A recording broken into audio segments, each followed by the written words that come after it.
하루 종일 마음을 어지럽히는 한마디 말 때문에 밤새 뒤척였던 적 있으신가요? 이상하게도 그 말은 이미 끝났는데 마음은 계속 그 자리에 머물러 있습니다.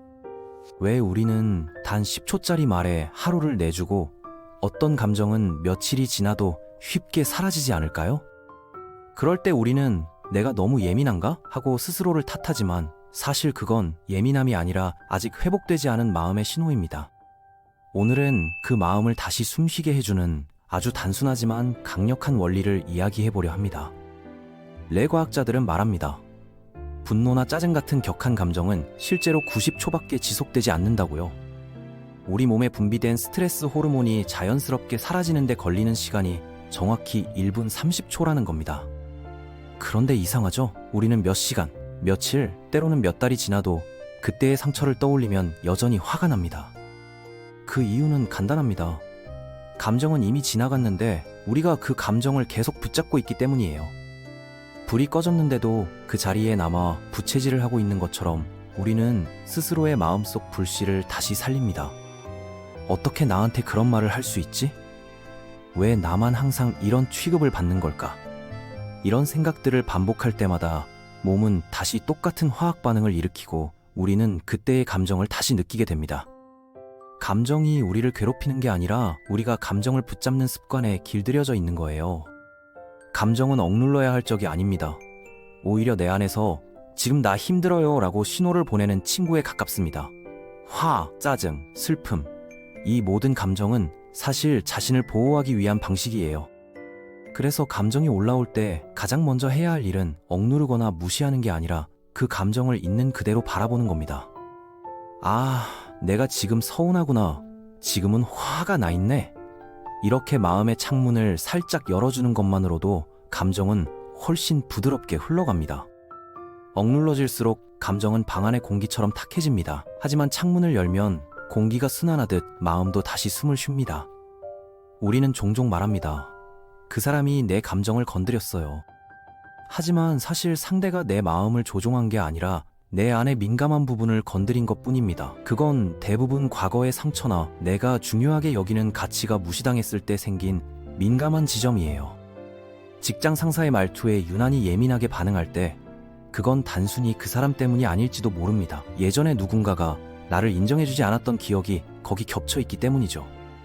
그래서 누군가가 내 마음을 건드렸다는 건 아직 돌봐야 할 마음의 부분이 있다는 뜻입니다. 그건 나쁜 게 아니라 내가 회복 중이라는 신호예요. 분노는 감정의 겉표면에 있는 보호막 같은 겁니다. 그 아래에는 언제나 슬픔, 두려움, 외로움이 숨어 있죠. 누군가 내 의견을 무시했을 때 화가 나는 이유는 그들이 나를 존중하지 않는다는 서운함 때문이고, 연인이 약속을 잊었을 때 속이 상하는 이유는 나는 당신에게 중요하지 않은가요? 라는 상처가 있기 때문이에요.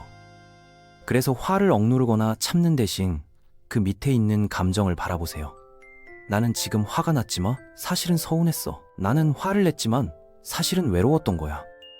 그렇게 진짜 마음을 인정하는 순간 감정은 점점 나를 괴롭히는 게 아니라 치유의 문을 열어주는 힘이 됩니다. 어떤 말이나 행동이 마음을 자극할 때 그 자극과 반응 사이에는 아주 짧은 공간이 있습니다. 그 공간 안에는 우리의 자유가 숨어 있어요. 빅터 프랭클은 그 공간을 인간이 가진 마지막 자유라고 불렀습니다. 그 자유를 의식하는 순간 우리는 더 이상 반사적으로 반응하지 않게 됩니다. 누군가 카톡으로 차가운 말을 보냈을 때 즉시 답장을 보내기 전에 한 번만 멈춰보세요. 그리고 스스로에게 물어보세요. 지금 내가 진짜 바라는 건 이기기일까? 이해받기일까? 그 한 번의 멈춤이 당신의 관계, 당신의 하루를 완전히 바꿔놓습니다. 감정은 거대한 파도와 같습니다. 그 파도에 휩쓸리면 숨이 막히지만 조금만 위로 올라가면 파도 전체를 바라볼 수 있죠? 그게 바로 관찰자의 시선입니다. 지금 내가 불안하구나. 지금 내 마음이 작아지고 있네. 이렇게 바라보는 순간 감정은 나를 삼키는 폭풍이 아니라 내 안을 지나가는 바람이 됩니다. 이 시선은 마치 등불과 같아요. 그 빛이 있으면 어둠 속에서도 길을 잃지 않습니다. 삶에는 언제나 까다로운 사람이 있습니다. 상사, 가족, 친구, 혹은 연인. 그들은 나를 자꾸 흔들어 놓지만 사실 그 사람들은 감정의 트레이너일지도 모릅니다. 세세하게 간섭하는 상사는 내 인내심과 평정심을 단련시켜주고, 비꼬는 사람은 내 경계를 세우는 연습을 시켜줍니다. 그들이 주는 불편함이 바로 성장의 압력이에요. 감정이 휘둘릴 때마다 이렇게 생각해 보세요. 지금 내 마음이 운동 중이구나. 경계는 사람을 밀어내기 위한 벽이 아니라 나를 지키며 관계를 건강하게 유지하는 문이에요. 당신이 화난 건 이해하지만 그 방식으로 말하면 나는 상처받아요. 이건 싸움이 아니라 나를 돌보는 대화법이에요. 건강한 경계는 마음의 면역력과 같습니다. 좋은 것은 받아들이고 해로운 것은 부드럽게 거절하는 힘. 그 힘이 있을 때 우리는 누구와도 평화롭게 연결될 수 있습니다.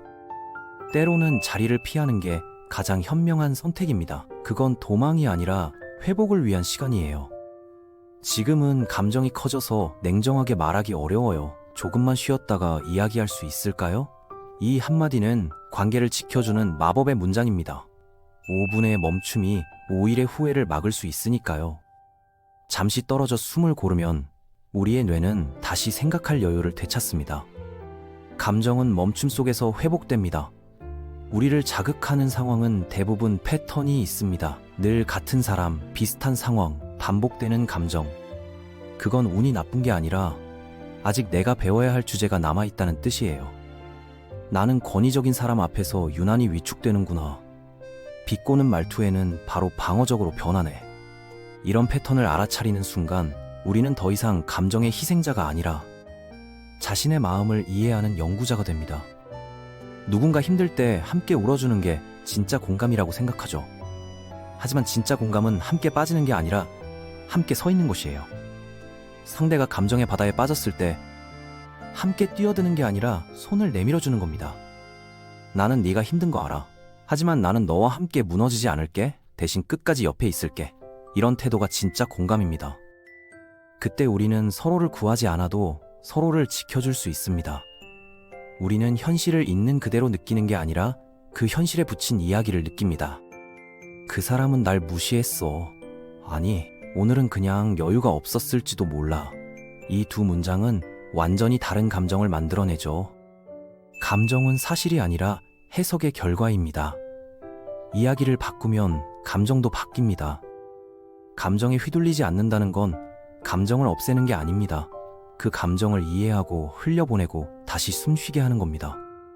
누군가의 말 한마디가 오늘 하루를 망치게 두지 마세요. 그 말은 이미 지나갔고 여러분의 몸은 90초 안에 다시 평화를 찾을 수 있습니다. 이제 마음의 창문을 열고 그 90초를 흘려보내세요. 당신의 마음은 생각보다 훨씬 더 강하고 스스로 회복할 수 있는 힘을 가지고 있으니까요.